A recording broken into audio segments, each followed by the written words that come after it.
back, everyone. My name is Patrick. You're watching the Oilers Rundown, broadcast on the Oilers Fanatic and the Heavy Hockey Network.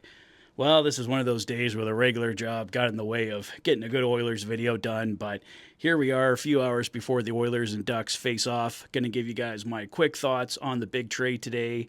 Obviously, have to go over the lineup for tonight, so let's start with the lineup as that is the most time-sensitive news here for you guys. It'll be a top line of Nuge McDavid Hyman.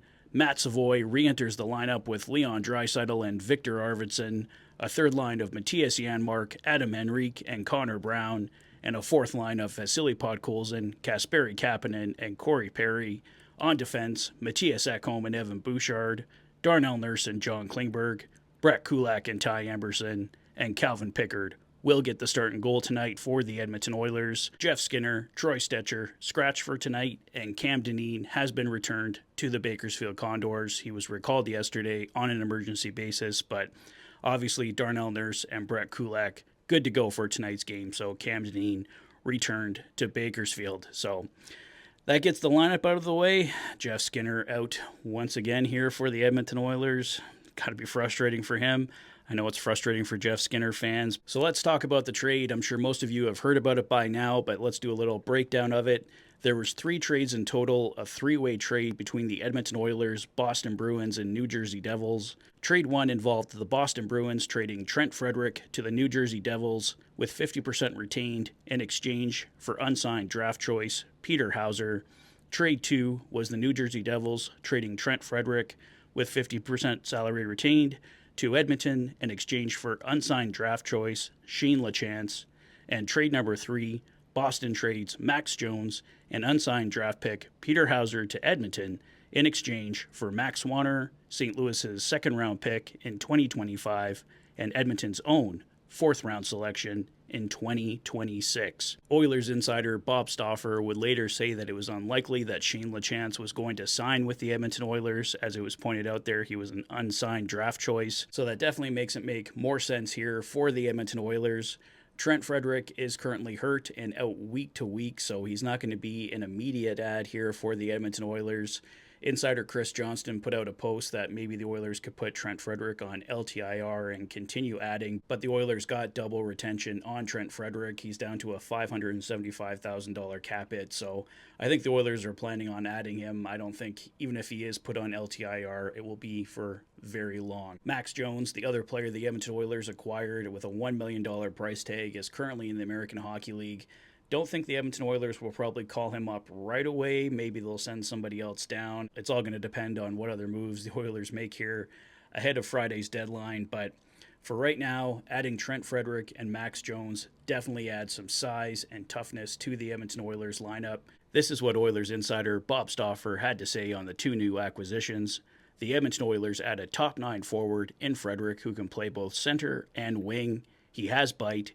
Scored 17 and 18 goals the last 2 seasons. Max Jones can play as a fourth-line winger. Boston retained 50% and New Jersey 25% on Frederic. LaChance's father works for the Devils. So as I said before, Bob Stauffer mentioning that Shane LaChance was unlikely to sign with the Edmonton Oilers, and with his father working for the New Jersey Devils, it was just a perfect fit to send him there. So unfortunate because Shane LaChance did look like he had a possible future with the Edmonton Oilers, but obviously not to be. The Oilers also losing a key prospect in Max Wanner on defense.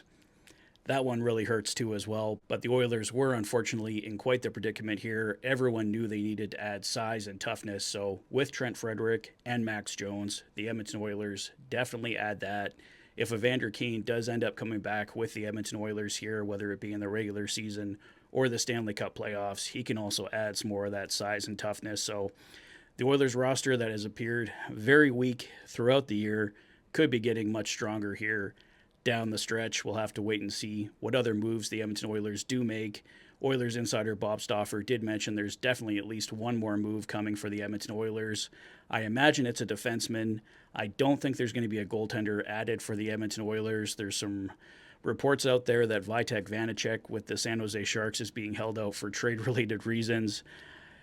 The San Jose Sharks don't have any retention spots left, so he would be coming on a full $3.4 million cap hit if the Edmonton Oilers were even interested in him, and there's nothing to indicate that they are. So what possibly could work there if the Oilers were sending Victor Arvidsson back that way? They gain about $600K in cap space. They have a little more goalie depth. They free up Arvidsson's money for next year.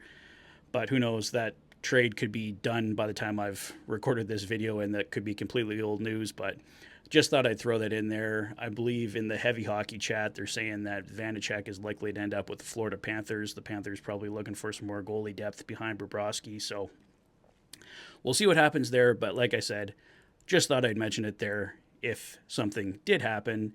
And Jake Evans, a possible Edmonton Oilers trade deadline target from the Montreal Canadiens, has also signed a new 4-year deal with the Habs. So he will clearly not be traded and not be joining the Edmonton Oilers. So I think I'll wrap it up there for now, guys. Don't want to go too long. It's a game night, and we'll have plenty more time to talk about the impact that Trent Frederic and Max Jones could have. But that was the big trade of the day. Cam Dineen headed back to Bakersfield.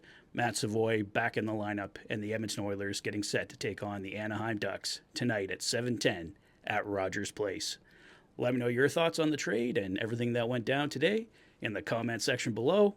If this is your first visit to the channel and you like what you see, please consider liking and subscribing for all the latest Oilers content. You've been watching the Oilers Fanatic. Thanks for being a fan.